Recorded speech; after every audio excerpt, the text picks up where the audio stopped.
Chers camarades, j'espère que vous allez bien et que vous avez passé de bonnes vacances. Aujourd'hui, c'est donc une petite mise au point que je vous propose de la chaîne avec ce nouveau numéro de l'examen pour ce mois de septembre, donc 2024.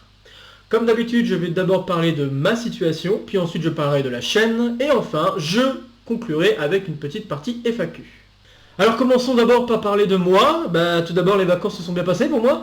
Déjà, c'est une bonne chose. Le temps que j'avais pu mettre à profit pour la recherche et notamment pour me concentrer sur l'écriture d'un article et faire en sorte qu'il soit terminé juste avant la conférence à laquelle je devais aller cet été, eh bien, ça s'est bien passé. J'ai réussi à terminer, mais vraiment à quelques jours avant que la conférence ne démarre. Donc vraiment, le jeudi, j'ai pu déposer l'article en ligne. Et la conférence démarrait le dimanche qui suivait, donc pour dire, on était un peu ric-rac, mais c'est passé. J'ai été très content de pouvoir mener ça à bien, et puis ensuite de pouvoir exposer ces recherches et ces résultats aux yeux d'autres mathématiciens à travers le poster que j'ai pu présenter, vous allez le voir à l'écran d'ailleurs. Et donc voilà, j'étais très content de pouvoir partager ces recherches et de pouvoir notamment dire, si vous voulez avoir plus d'informations concernant les preuves liées à ces résultats, ou même les objets liés à ces résultats, je peux vous inviter à aller jeter un coup d'œil à mon article. Je peux vous dire que ça m'a fait vachement plaisir. D'ailleurs, petit mot concernant la conférence, FP5, qui s'est déroulée à Bochum en Allemagne. J'ai été d'abord très content des gens que j'ai pu voir ou revoir. Il y a des gens que je connaissais déjà, c'est la communauté de mathématiques, donc c'est toujours comme ça, on retrouve des gens qu'on connaissait. Mais également de faire la connaissance de nouvelles personnes que je ne connaissais absolument pas, et ça aussi c'était vachement cool. On était assez nombreux, on était aux environs de 150 participants, peut-être un peu plus, donc vraiment c'était très chouette, sachant qu'il y a eu déjà des sélections pour pouvoir participer à cette conférence et notamment pouvoir donner des exposés ou des posters. Le fait d'avoir su que j'ai été sélectionné pour le poster, je peux vous dire que j'étais déjà très heureux, mais alors en plus de vivre l'expérience jusqu'au bout, de pouvoir présenter le poster, de pouvoir également discuter avec d'autres chercheurs qui s'y connaissent également à ce domaine et peut-être à d'autres qui s'avoisinent à celui-ci. Donc voilà, c'était très cool et ça m'a appris pas mal de choses et encore une fois, ça m'a donné des outils nouveaux pour pouvoir aborder le problème que j'ai attaqué d'une autre perspective et éventuellement amener à de nouveaux résultats. On verra bien ce que l'avenir nous réserve. Donc ça c'était aux environs de juillet 2024, et donc après cette conférence, j'ai profité de vacances, Il était bien temps que je me donne des vacances. Je peux vous dire que c'était vraiment la bienvenue, j'étais assez fatigué, notamment du temps que j'ai dû passer pour pouvoir finaliser l'écriture de l'article que je voulais finir avant la conférence. Et puis bien sûr il y avait d'autres travaux en parallèle et donc ça prend beaucoup la tête, comme le troisième nain dans la fameuse blague que peut-être vous connaissez, mais si vous la connaissez pas c'est pas grave. 2 belles semaines dans le sud, ça m'a fait du bien, et puis après j'ai eu un peu de mal à reprendre le travail, je vais pas me le cacher, parce que voilà, dans ma tête j'avais encore besoin de repos je pense, et j'ai pris une semaine de repos supplémentaire après ces 2 semaines dans le sud, simplement pour me ressourcer et pour reprendre encore du temps, me faire du bien essentiellement. Comme j'ai commencé à le dire, la reprise fut assez compliquée. Alors par rapport à YouTube, on va dire que ça se passe plutôt bien, mais c'est vrai que par rapport à d'autres choses, notamment la recherche ou même la préparation à l'enseignement, c'est un petit peu compliqué. Il y a eu également des événements que je ne vais pas tarder à raconter d'ailleurs, qui font que aussi j'ai été assez perturbé sur la reprise, mais de manière assez globale, c'est quand même une reprise assez compliquée. J'ose espérer que c'est simplement une mauvaise passe, et puis ça reviendra à la normale d'ici peu. Je pense qu'il n'y a pas forcément de souci à se faire. Bien, alors maintenant je vais en venir justement à ce petit truc qui m'a perturbé la fin de mes vacances, notamment fin août. Alors je vous avais raconté le fait que malheureusement le poste à Bochum n'avait pas fonctionné et que j'avais lancé d'autres postes ailleurs, donc notamment j'avais été renouvelé en Inter à Amiens. J'avais parlé d'un poste à Vérone que j'avais tenté, et puis je n'ai pas eu encore l'occasion d'en parler parce que c'était pas encore sorti au moment de l'examen de juin 2024. Il y a eu une proposition qui est sortie de postdoc pour Leeds, une proposition pour 2 ans et demi, à laquelle j'ai postulé en même temps que celle pour Vérone. Et donc j'ai eu une très belle nouvelle à la fin de ce mois d'août, après avoir été sélectionné pour pouvoir faire un entretien pour Leeds. À la fin de l'histoire, j'ai été pris pour le poste de 2 ans et demi à Leeds. Voilà la super nouvelle, je vous laisse imaginer la joie qui m'a envahi au moment où j'ai eu cette nouvelle. J'étais fou, alors très heureux. Très très heureux. Si tout va bien, mon poste, je devrais le prendre à partir de janvier 2025. Et donc faire 2 ans et demi, ce qui m'amènerait jusqu'à juin 2027. Ça fait une longue période tranquille pour pouvoir vraiment se concentrer sur de la recherche, ne pas forcément aller chercher d'autres postes entre deux, vraiment le temps de se poser, le temps de pouvoir aussi faire connaissance davantage avec les gens du laboratoire là-bas, parce qu'il y a quelques-uns que je connaissais déjà, mais il y en a d'autres que je ne connais pas et avec qui je vais travailler, et ça va être vachement cool aussi. Donc j'ai hâte de démarrer. Alors bien sûr en attendant il va falloir faire une petite transition entre ce qui va se passer en ATER à Amiens et ce qui va se passer à Leeds. C'est pour ça que pour l'instant c'est prévu janvier 2025, cela peut encore changer un petit peu aussi pour être en accord avec ce qui se passe en France, car généralement quand on est pris en France pour un poste d'enseignement ou de recherche, ça démarre à partir de septembre, ce qui serait donc une bonne chose, ça serait plutôt de démarrer en mars à Leeds. Bon, voilà, il y a encore des discussions qui se font, pour l'instant je peux pas vous dire la date fixe à laquelle je vais me rendre à Leeds et pour laquelle je vais vraiment démarrer. On est en train de s'organiser pour tout ça et faire en sorte aussi que la transition soit la moins pénible possible, autant pour l'université d'Amiens que pour moi-même. Donc voilà, c'est une très très bonne nouvelle et donc ça m'a complètement chamboulé. Donc par rapport à tout ce que j'avais prévu et tout ce que j'avais en tête sur ce que j'allais faire dans l'année, alors c'est pas un mal du tout, au contraire, j'en suis très heureux. C'est juste que maintenant il va falloir se remettre au travail quand même, en attendant en tout cas de prendre le poste à Leeds, mais pas que, c'est aussi juste le fait de reprendre la recherche et tout ça de manière générale. Mais bon voilà, je pense que vous pouvez comprendre que j'ai pu être chamboulé, d'autant plus qu'il y a aussi la rentrée là qui vient de se faire, en tout cas pour moi vis-à-vis de l'EPJV, et bon bien sûr la rentrée pour les élèves, pour tout le monde. Donc ça aussi, ça chamboule, il va falloir s'organiser, donc bon voilà, ça demande un peu de temps, mais j'ose espérer qu'au bout d'un moment, ça va se stabiliser et que tout ira bien. Et une toute dernière chose que j'aimerais dire, c'est que j'ai prévu un petit déplacement en Autriche pour la mi-septembre, pour ce fameux séminaire à lequel je vais pour la 3e fois d'affilée d'ailleurs, pour la 3e année consécutive, je vais me retrouver au séminaire lotharingien de combinatoire, et cela va se faire à Strobel en Autriche. C'est la 2e fois que je vais me retrouver à Strobel, un joli petit village, très sympathique, très accueillant d'ailleurs.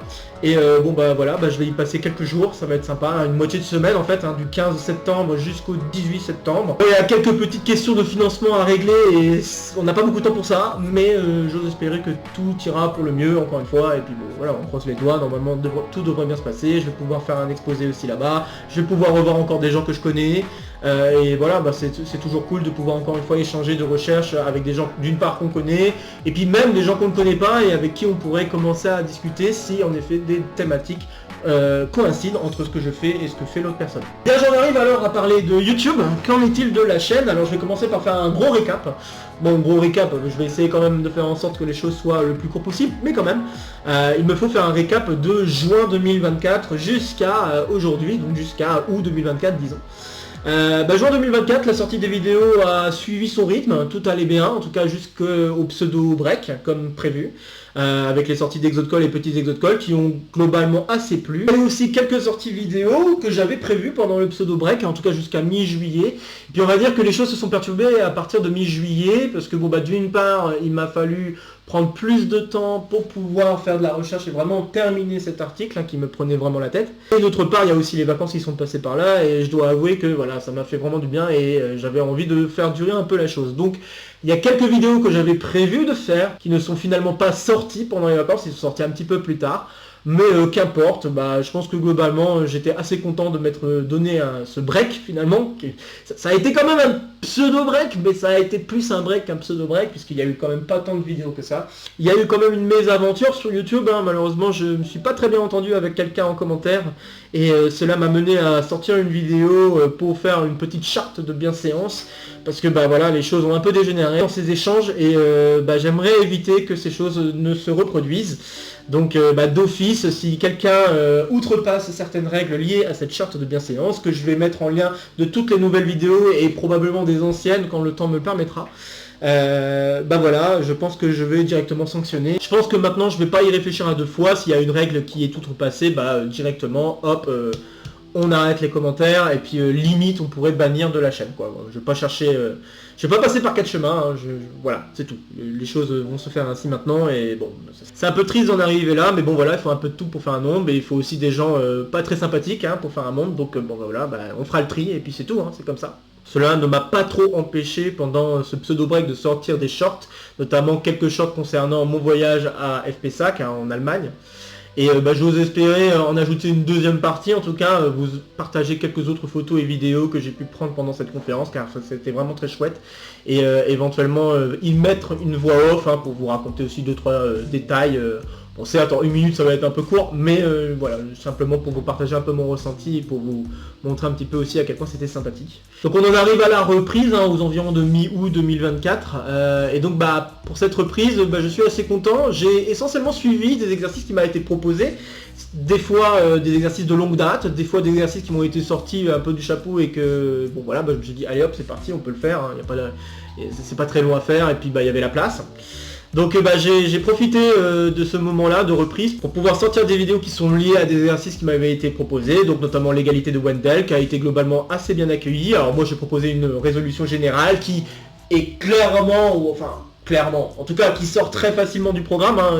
Il n'était pas attendu qu'on puisse résoudre cet exercice en classe préparatoire comme je l'avais dit pendant la vidéo officielle, mais le point sur lequel je voulais aussi insister, c'est le fait que cet exercice avait bien été posé en oral à ENS, et seulement pour la dimension 2, ça n'avait pas été proposé en toute dimension, ça a été proposé que en dimension 2, et voilà, je voulais vous proposer quand même une résolution générale, et c'est pour ça que j'ai fait ce parallèle en dimension 2, c'est pour vous permettre aussi de suivre la résolution générale, et puis aussi de vous montrer que c'était pas inaccessible d'attaquer ce problème en dimension 2.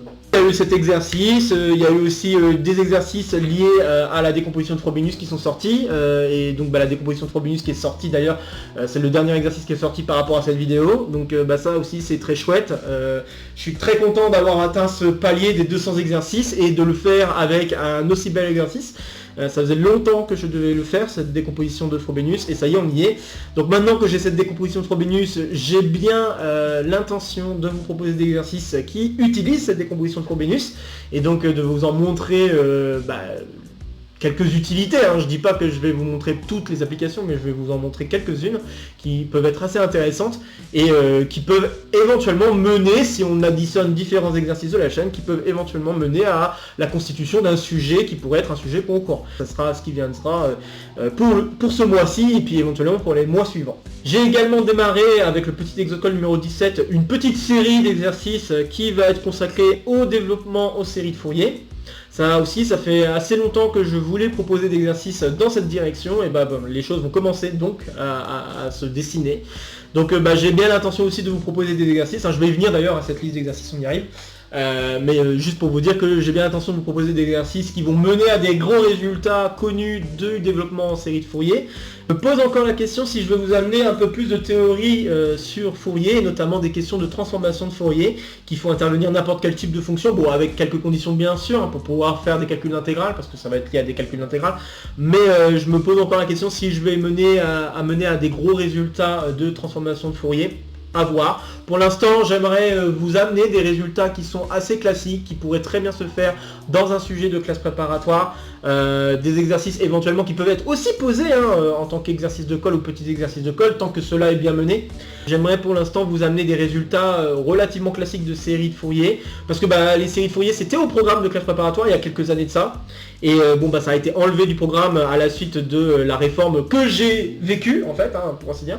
C'est-à-dire qu'il y a donc un peu plus de 10 ans, 11 ans que la réforme est passée par là, et donc que les séries de Fourier ne sont plus au programme. Mais je pense que ça peut être sympa juste de vous en parler pour la connaissance générale, et puis il y a quand même des questions, des exercices qui peuvent être abordables en deuxième année, voire même en première année de classe préparatoire, donc je me dis pourquoi pas les proposer, même si on est vraiment borderline, ou voire même on outrepasse le programme de classe préparatoire, voilà. Je pense que ça ferait pas de mal, en tout cas, juste pour de la connaissance générale, de voir ces choses-là. Dernière chose avant que je passe au programme des exercices pour ce mois de septembre 2024, le dernier numéro d'une vie de mathématiques. J'avais dit que je devais en parler un petit peu, donc le numéro 35, où je parle du doctorat, en tout cas la suite de mon cursus concernant le doctorat.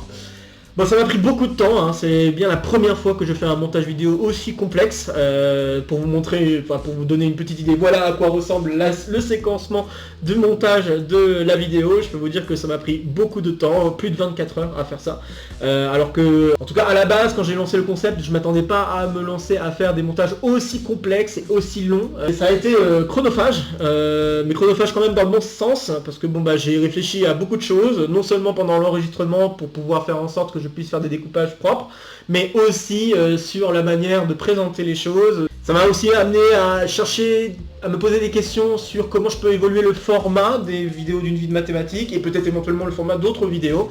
Bon, je ne pense pour l'instant pas touché au format des exos de colle et petits exos de colle, voire même les vidéos où il s'agit de parler de mathématiques, car je reste persuadé que le fait de faire des pauses sur la vidéo, le fait de vraiment vous sentir comme dans une classe, ça aide énormément pour gagner en recul, pour gagner en compréhension, et même si c'est des temps de silence qui peuvent a priori ne pas servir à grand chose, pour moi je pense que ça reste très important pour vous donner encore cette impression d'être en classe et essayer de vous permettre aussi de acquérir des connaissances sans avoir à faire des pauses sans cesse pour réécouter ou réécouter ce qui a été dit à l'instant. Ça vous permet juste de comprendre au fur et à mesure en un seul bloc ce qui a pu être expliqué. Après, le fonctionnement de YouTube fait que c'est bien aussi de faire des coupures, c'est bien d'éviter des silences, mais je pense que là, dans le cadre d'un apprentissage général autour d'un exercice ou autour d'une thématique, je pense que c'est mieux d'éviter de faire ça. Et donc bon bah pour l'instant, tout ce qui est vidéo à contenu mathématique resteront sans coupure, sans montage. Je veux rester le plus authentique possible pour ces vidéos là, pour vous permettre une meilleure compréhension possible, vous permettre de faire ce que vous voulez par rapport à ce format vidéo, après pour apprendre, pour comprendre. Mais par contre pour les formats vidéo d'une vie de mathématiques, ou peut-être même les vidéos d'examen, hein, comme ce type de vidéo là que vous voyez, bah, ça peut être bien de voir quel type d'évolution on pourrait donner, en essayant aussi de créer une balance entre le temps qu'il me faut pour faire le montage versus le temps que j'aimerais aussi consacrer à tous mes autres projets, donc la recherche, l'enseignement, tous ces autres trucs. Il faut savoir où placer ses priorités, et donc bah moi ma priorité c'est faire de la recherche et de l'enseignement. Alors maintenant je vais passer au programme des exercices pour ce mois de septembre. Pour le mois de septembre, il y a déjà eu la vidéo, le 200e exercice qui est sorti sur la chaîne, l'exo de colle numéro 103 concernant la décomposition de Frobenius, donc un très joli exercice, hein, je vous invite à aller le voir si vous ne l'avez pas encore vu. Très joli exercice d'un autre résultat de décomposition qui permet vraiment de classifier les classes de similitude, un peu comme pour la décomposition de Jordan, et qui a ses avantages et peut avoir aussi un peu ses inconvénients. Mais voilà, je voulais vous partager ce gros résultat, et donc bah pour ce mois-ci, on va voir d'autres résultats qu'on peut établir à partir de cette décomposition de Frobenius. Pour le samedi 7 septembre, nous avons le petit exo de colle numéro 98 qui sera consacré à deux exercices en fait pour le prix d'un, deux exercices en lien avec ce qu'on appelle le noyau de Dirichlet. Donc le point important pour cet exercice, c'est d'avancer encore sur les séries de Fourier, et donc bah, pour pouvoir avancer là-dedans, il va falloir étudier partiellement, parce que bon bah là on va pas se lancer à faire de gros résultats autour de ça. Mais il va falloir étudier le noyau de Dirichlet et donc démontrer certains petits résultats. Des résultats, notamment la première partie de cet exercice qui pourrait très bien se faire en première année de classe préparatoire. Il n'y a pas besoin de connaître beaucoup de manipulations pour pouvoir faire cet exercice. Et puis après la deuxième partie de l'exercice qui ne demande pas non plus grand chose en connaissance mathématique. Je pense qu'aussi ça peut se faire en première année de classe préparatoire. C'est vraiment de la simple manipulation intégrale somme, j'ai envie de dire. Donc voilà, vous le découvrirez donc le samedi 7 septembre. Pour le mardi 10 septembre, je vous propose l'exo de colle numéro 104 qui sera une application de la décomposition de Frobenius pour étudier la topologie de l'ensemble des matrices qui sont considérées comme cycliques parmi l'ensemble des matrices à coefficients complexes.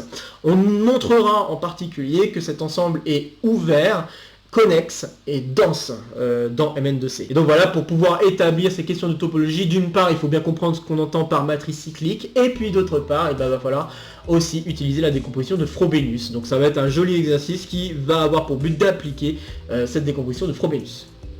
On a ensuite pour le samedi 14 septembre le petit exo de colle numéro 99 où on va calculer la différentielle de la fonction inverse pour les matrices.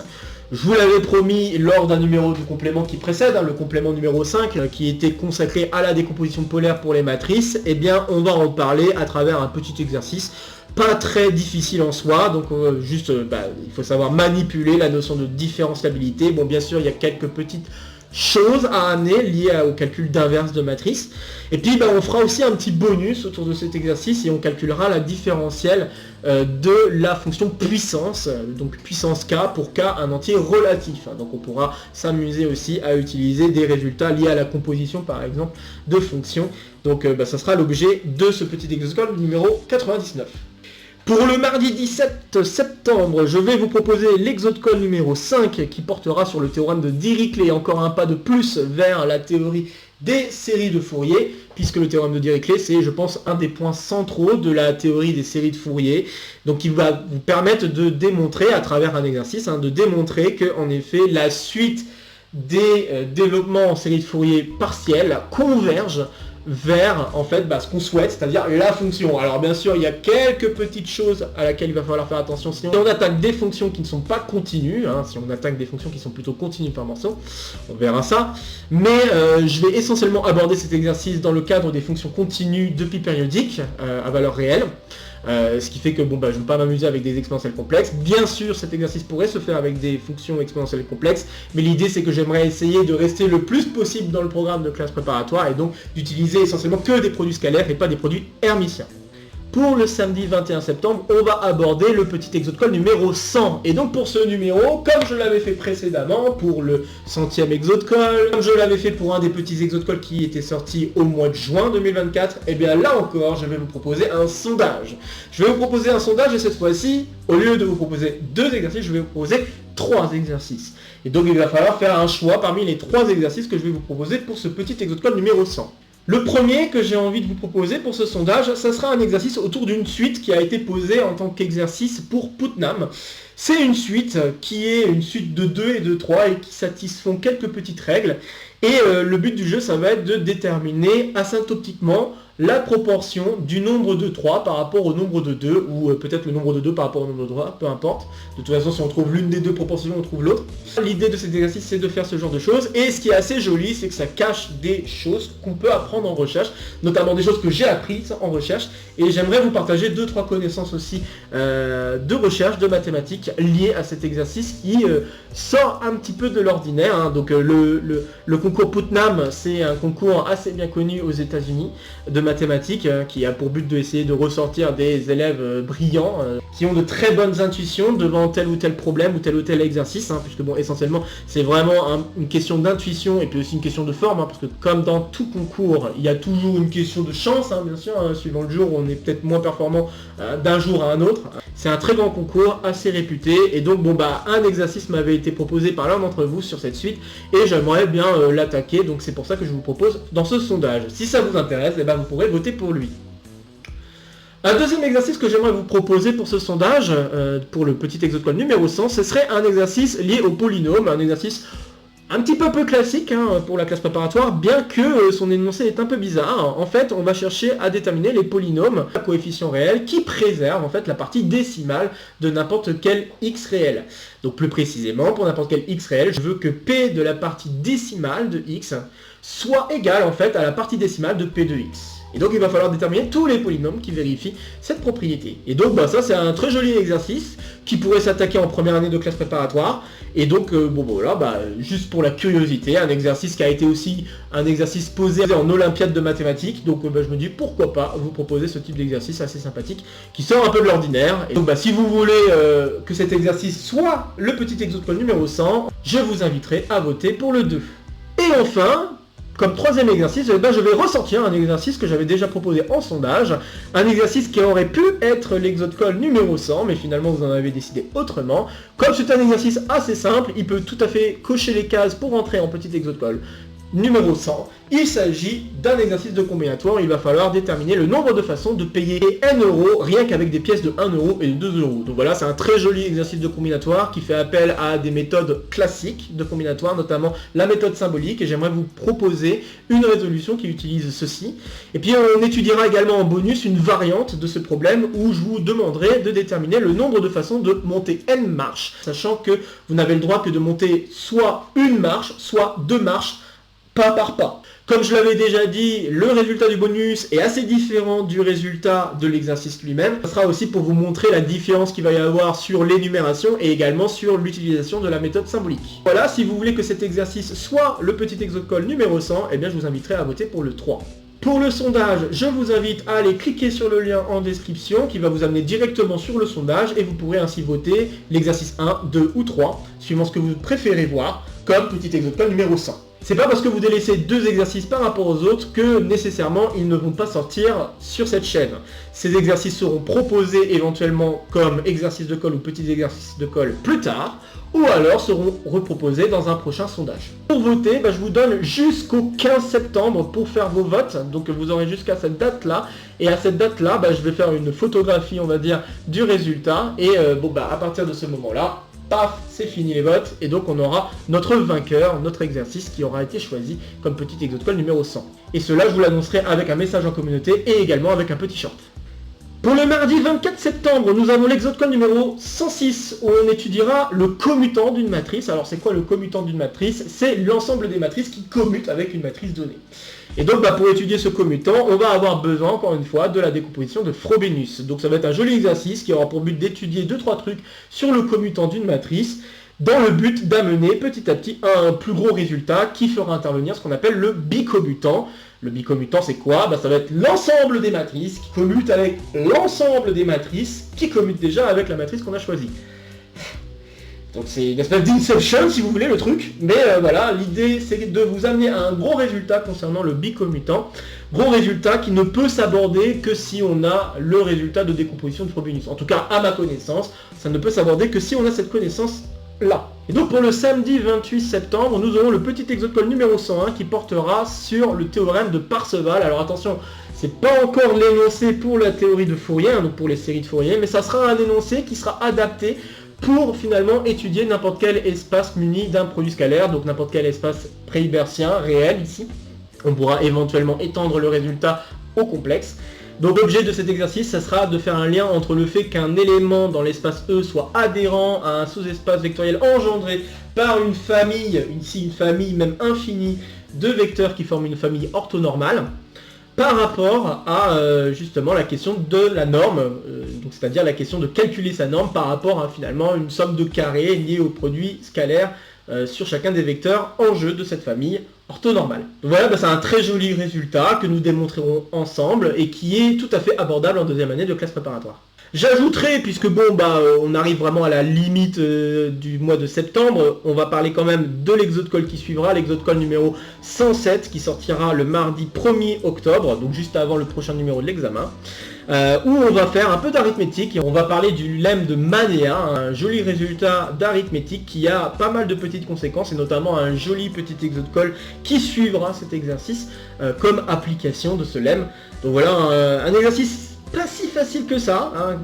L'énoncé peut peut-être être compréhensible, un peu farfelu je peux l'admettre, mais peut-être assez compréhensible, et pourtant, pour attaquer cet exercice, c'est loin d'être évident. Et donc, je me dis, pourquoi pas vous proposer un exercice d'arithmétique dans cette direction, pour changer un petit peu des exercices sur la décomposition de Frobenius ou sur les séries de Fourier. Il faut varier les plaisirs un petit peu. Donc voilà, je vous propose cet exercice-là, et puis après, il y aura le prochain numéro de l'examen pour refaire le point sur les exercices qui seront sortis ce mois-ci et qui sortiront le mois prochain. Concernant les autres formats vidéo, il va y avoir une première vidéo qui va sortir de mini-cours pour ce mois de septembre.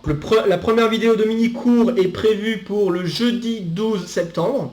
On va commencer un mini-cours sur la théorie de Galois. J'ai bien envie de vous parler un petit peu de la théorie de Galois et notamment de ce gros résultat de Galois, qui est un gros résultat concernant le fait qu'on ne puisse pas résoudre des équations polynomiales de degré 5 ou plus. On ne peut pas résoudre ces équations par radicaux en tout cas. Et j'aimerais vous amener petit à petit un peu à comprendre ce résultat. Alors je vais pas, ça va être le principe des mini-cours, je vais pas me lancer à faire un cours exact, précis, parce que je vais pas avoir le temps de ça. J'aimerais essayer de vous proposer un format assez court, où on va faire des vidéos de 20 minutes, 20 minutes, plus ou moins 20 minutes, je vais me permettre quand même une petite fourchette. Et l'idée étant de vous introduire un petit peu à des choses qui sont hors programme par rapport aux classes préparatoires. Et puis éventuellement ça vous permettra de constituer une culture mathématique un peu plus grande encore. J'ose espérer que ces vidéos vous plairont et on verra bien ce que ça donnera. J'essaye ce nouveau format avec donc la théorie de Galois que j'aimerais discuter avec vous. Pour rappel, ce nouveau format de mini-cours, ça sera des formats de séries de vidéos, un peu comme pour les coins recherche, sauf que cette fois-ci les vidéos, comme je l'ai dit, je vais essayer de suivre la fourchette de 20 minutes, plus ou moins 5 minutes. Et je vais essayer de ne pas dépasser 5 vidéos pour le mini-cours. Donc l'idée c'est qu'avec ces 5 vidéos qui vont faire un ensemble d'1h40 de cours, j'aimerais essayer de survoler la thématique et d'amener petit à petit à un gros résultat de la thématique qui est en jeu. Donc ici la théorie de Galois, j'aimerais vous amener petit à petit à ce gros théorème de Galois concernant ces équations polynomiales de degré 5 ou plus. Il y aura bien sûr des vidéos d'interro surprise qui sortiront et comme son nom l'indique, je l'avais déjà dit, je ne compte pas suivre un rythme précis de sortie pour ces vidéos. Il y aura des sorties qui sortent Enfin, il y aura des vidéos qui vont sortir à n'importe quelle heure, n'importe quelle date. Alors bon, n'importe quelle heure, on va quand même faire en sorte que ce soit à des heures civiles, pas en pleine nuit, mais j'aimerais voilà, continuer à proposer encore des vidéos d'interro surprise parce que je vois que ça plaît de plus en plus, hein. Il y a de plus en plus de vues qui se font à travers ces shorts. Alors j'espère que ces gens qui regardent les shorts ne se disent pas que la vidéo n'est réduite qu'à ça, hein. C'est un peu ma hantise par rapport à ce format de short. Non mais bon voilà, écoutez, c'est un format qui plaît et je me dis bah pourquoi pas continuer encore hein, tant que ça plaît. Juste voilà, je veux me garder la possibilité de sortir des vidéos quand ça me chante, quand j'ai envie. Et donc bah voilà, il n'y aura pas de rythme précis sur la sortie des vidéos. Je ne vous donne donc pas de date. Mais tout ce que je peux vous dire, c'est qu'il y aura bien une sortie de interro surprise. Alors une vidéo ou deux, ça je ne sais pas encore. Mais en tout cas, il y aura bien des sorties d'interro surprise ce mois-ci.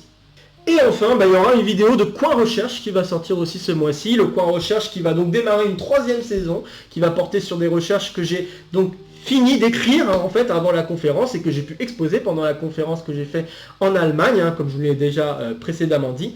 Et donc bah, ce Coin Recherche va aborder la question de la correspondance RSK et de cette généralisation que je propose à travers mes recherches via les représentations de Carquois. Et donc on va démarrer cette saison 3 du Coin Recherche avec un premier épisode qui portera sur les partages d'entiers. Essayer de vous raconter des choses autour des partages d'entiers, déjà de vous introduire l'objet en tant que tel, vous évoquer quelques résultats importants en lien avec ces partages d'entiers, peut-être éventuellement même faire des démonstrations si le temps me le permet, on verra bien. En tout cas j'ai bien envie de démarrer cette nouvelle saison de Coin Recherche et cela va se faire donc le jeudi 26 septembre.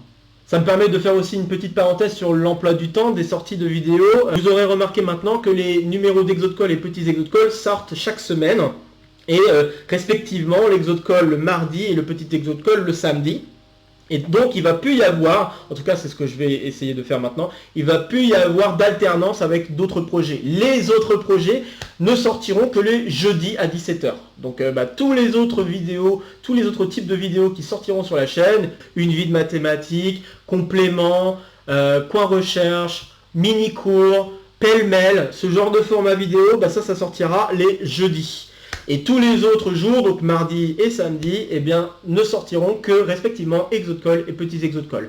L'idée derrière ça étant essentiellement d'accélérer la constitution de la banque d'exercices. Alors je ne sais pas du tout à quel point ça va l'accélérer. Je pense de toute façon que j'en ai encore pour 2 ans pour vous constituer cette banque d'exercices. Après ça sera que du bonus.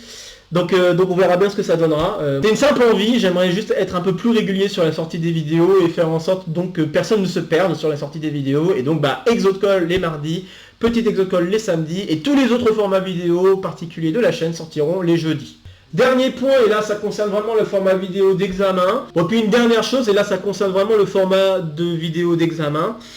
Et rien d'autre. Donc j'aimerais proposer en fin de numéro d'examen une petite rubrique où je vous parlerai d'une chaîne de mathématiques en particulier sur YouTube.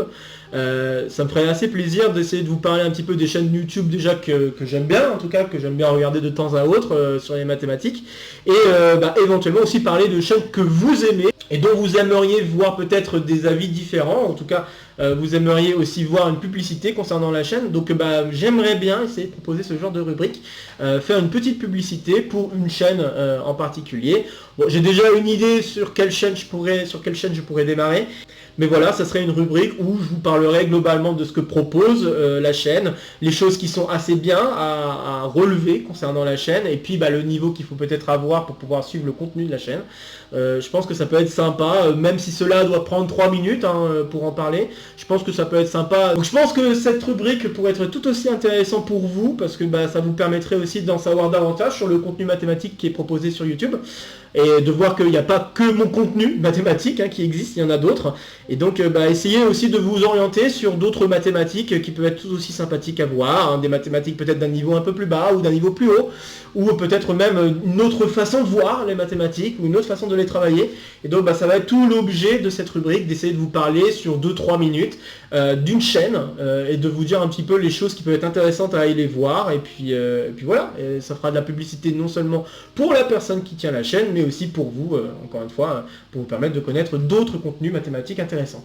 En parlant de rubrique, on attaque donc la dernière rubrique de ce numéro d'examen. Il s'agit ici de la foire aux questions. Nous avons aujourd'hui 2 questions à laquelle je vais essayer d'apporter une réponse. Alors bon, bien sûr, la réponse peut plaire ou ne pas plaire, peu importe, je donne juste mon point de vue sur la question. Et puis j'espère que cela pourra aider les gens qui m'ont posé ces questions, voire même d'autres gens qui pourraient être intéressés par cette question. Une première question qui m'a été posée, c'est sur la difficulté de trouver un poste fixe quand on veut faire de la recherche après sa thèse de mathématiques, donc après le doctorat, et puis s'il y avait des alternatives en attendant d'avoir ce poste fixe, ou quelles sont ces alternatives. Donc pour répondre à cette question, à quel point est-ce que c'est difficile? Bon, j'ai déjà partiellement répondu à cette question, hein. D'ailleurs, si vous suivez la chaîne depuis longtemps, vous devriez avoir une petite idée de la réponse que je vais apporter. Mais bon, je vais quand même l'apporter. Donc pour moi, oui, ça semble assez difficile, et c'est pas que pour moi. Je pense que de manière générale, c'est assez difficile de trouver un poste fixe après sa thèse pour continuer à faire de la recherche. Il faut être endurant, il faut faire ses preuves, parce que c'est ça le plus important. Il faut montrer qu'on est capable de faire de la recherche en toute autonomie, qu'on est capable de constituer des groupes de recherche par nous-mêmes, juste en discutant de tel ou tel domaine, ou telle question, qui finalement s'en retrouve être une question assez importante, non seulement pour soi, mais aussi pour les autres gens qui sont intéressés. Donc il faut montrer qu'on est capable de travailler en autonomie, et donc pour cela, il faut passer des années, et il faut faire des post-docs, il faut faire des ATER, si on veut faire ça en France. Avant d'atteindre enfin un poste fixe. En tout cas, les postes fixes en France, on peut les atteindre soit en passant par le CNRS, soit en passant en tant que maître de conf dans une université, sachant que le nombre de postes de maître de conf est assez réduit chaque année. Bon, on en compte 2-3 par an en France, ce qui n'est pas beaucoup, peut-être plus, peut-être moins, hein. Des fois il y a des années où ça change, mais des postes de maître de conf sur un domaine de mathématiques, donc là je parle pour moi, les mathématiques fondamentales, il n'y a pas tant de places de maître de conf que ça, et donc il faut savoir être patient et attendre son tour, j'ai envie de dire. Et pour attendre son tour, donc les alternatives qu'on peut suivre, comme j'ai commencé à dire, il y a les ATER, donc les postes d'assistant temporaire à l'enseignement et à la recherche, qui peuvent être une bonne option non seulement pour terminer sa thèse. Il y en a beaucoup qui, pour prendre une petite année supplémentaire, donc quelques mois supplémentaires pour finir la thèse, décident de faire une année d'ATER en attendant de finir la thèse, et en même temps ça leur donne aussi une année de plus par rapport à l'expérience qu'il faut acquérir après sa thèse. Mais à savoir que les postes d'ATER, c'est pas toujours évident d'en trouver, hein, encore une fois. Bon, même si il y en a beaucoup de propositions de postes d'ATER en France, mais voilà, c'est pas un poste si évident à obtenir. Puis on a également les postdocs. Alors ça, les postdocs, ça peut se faire dans le monde entier, hein. Il y a des propositions qui tombent assez régulièrement, hein, sur n'importe quel domaine, si on compte n'importe quel domaine. Pour les mathématiques fondamentales, il n'y en a pas tant que ça qui tombent, hein. Disons que ça peut se compter sur une quinzaine, vingtaine par an, donc c'est pas énorme, mais quand on a un bon dossier, quand on a assez bien travaillé, ça marche plutôt bien. Sachant que, bon, n'oublions pas que derrière la thèse, il y en a quand même beaucoup qui décident finalement de virer vers l'enseignement. Finalement, la recherche, ça ne leur plaît pas, et donc voilà, il faut accepter ses choix, hein, c'est tout. Ça ne plaît pas à tout le monde de continuer à faire de la recherche, hein. C'est pas un métier évident, hein. Faut bien le concevoir.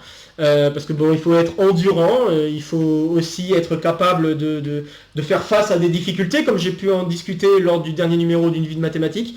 Donc voilà, je pense que mentalement c'est difficile, et donc beaucoup de gens après la thèse ou même pendant la thèse abandonnent, ce qui fait qu'à la fin, ceux qui ont un doctorat et qui veulent continuer à faire de la recherche, on n'est pas si nombreux que ça, ce qui fait que par rapport au nombre de postes qui sont proposés par an, on s'en sort, on va dire, mais il faut faire preuve de patience. Généralement il faut attendre, disons en moyenne 5 ans pour avoir un poste fixe, notamment un poste en maître de conf, après avoir obtenu sa thèse.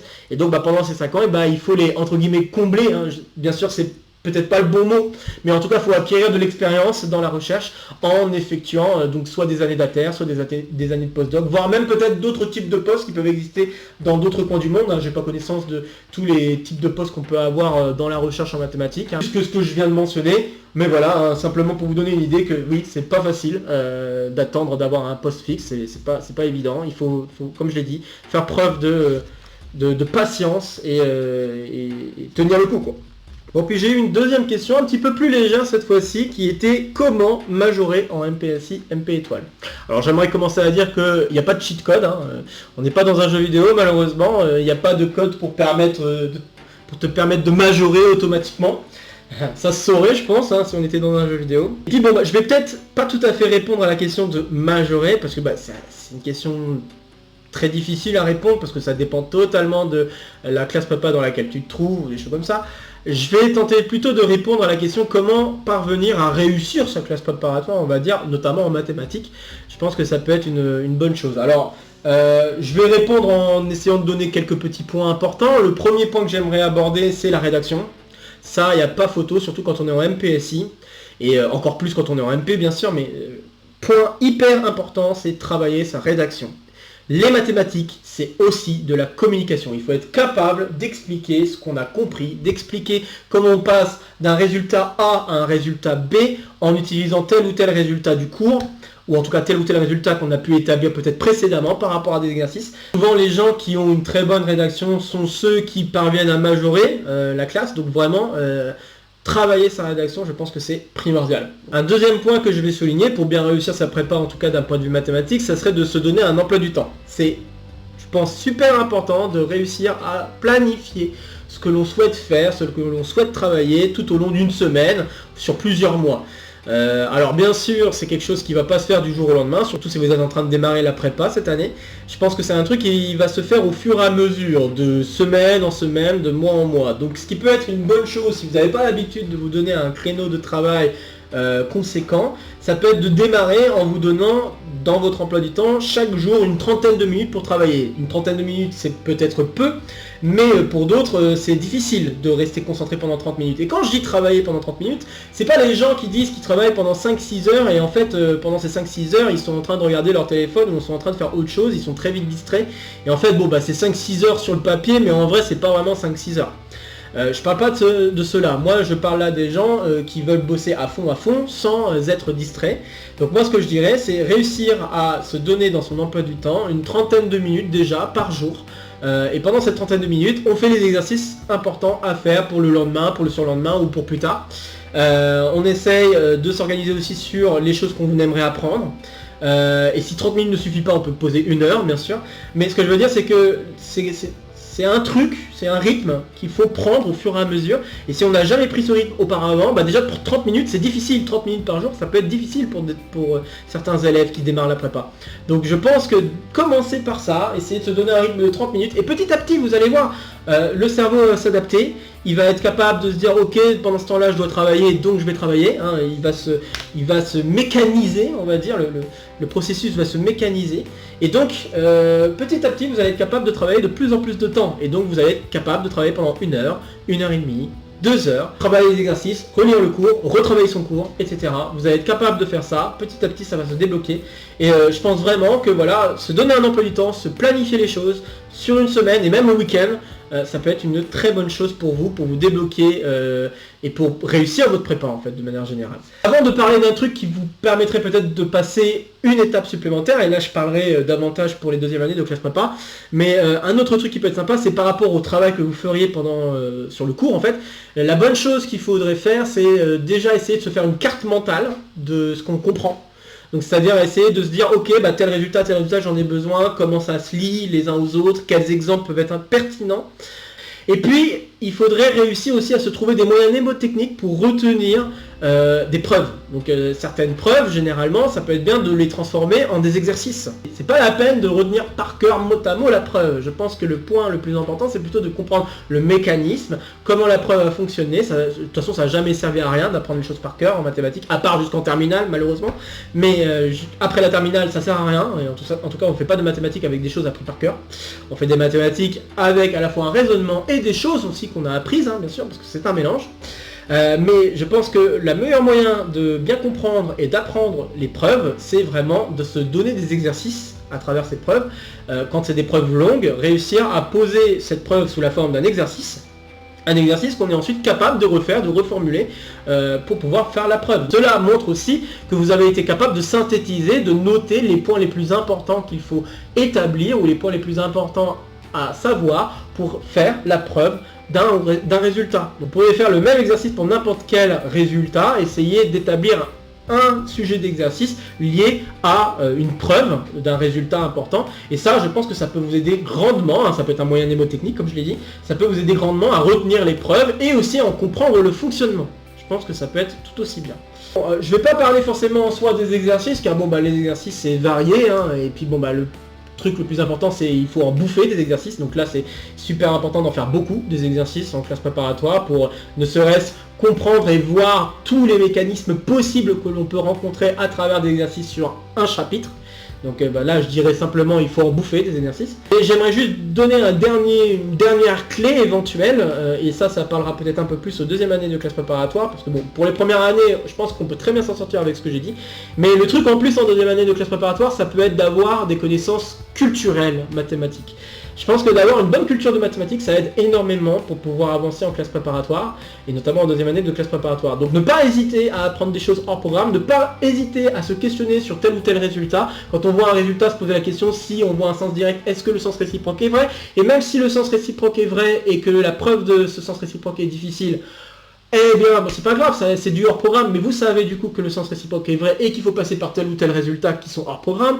Ou alors si la réciproque est fausse, donner un contre-exemple et retenir ce contre-exemple, en quoi ce contre-exemple est utile, etc., etc. Donc voilà, pouvoir se questionner sur tel ou tel résultat important de classe préparatoire, ça peut être vraiment un gros plus. Et donc se poser ces questions, c'est donc se laisser aller à sa curiosité finalement, donc suivre sa curiosité mathématique et ne pas hésiter à aller jeter un coup d'œil à des choses qui sont hors programme en soi. Je pense que ça aide énormément pour avoir une vue d'ensemble des mathématiques en général qu'on apprend en deuxième année de classe préparatoire. Et ça peut être aussi très très utile pour les gens qui visent des gros concours comme les concours centrales ou ENS ou XENS, j'entends bien. Donc vraiment, je vous sollicite, si vous visez ce genre de concours, à vraiment chercher de plus en plus à alimenter votre culture mathématique. Ça ne sera que bénéfique, et même ce pour plus tard, si vous voulez continuer dans l'enseignement ou la recherche en mathématiques. Ça ne sera que du bonus. C'est donc comme ça que va se terminer ce numéro de l'examen. Donc, comme d'habitude, n'hésitez pas à laisser en commentaire vos questions, vos remarques, vos retours concernant cet épisode. N'hésitez pas non plus à ici me soutenir, ici vous abonner. N'oubliez pas d'activer la clochette. De nouvelles vidéos vous sont proposées à vous pour continuer à faire le tour de la chaîne. Et sur ce, je vous retrouve très vite pour de prochaines aventures mathématiques. Portez-vous bien et à très bientôt. Salut à tous!